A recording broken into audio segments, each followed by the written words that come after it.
ค่าพี่น้อง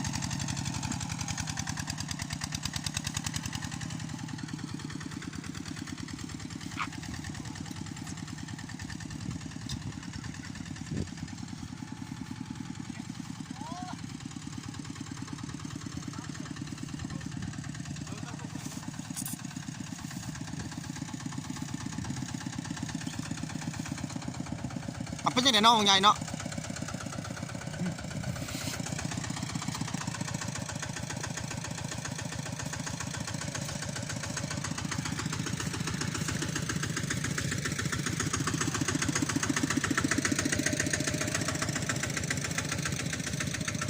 นี่แหละความยุ่งยากของประชาชน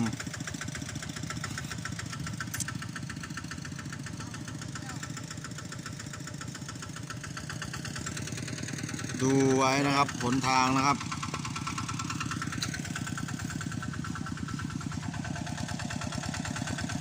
นี่ใครเนี่ย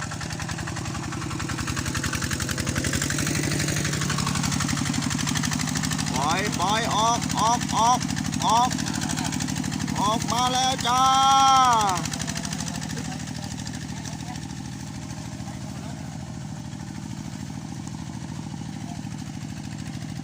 ดูไว้นะครับเอ้าขายอีกแล้วเอ้าน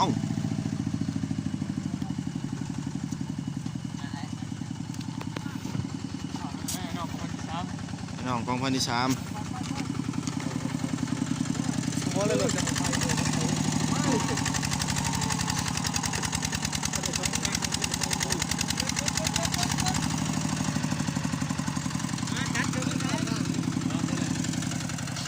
ลยป่ะ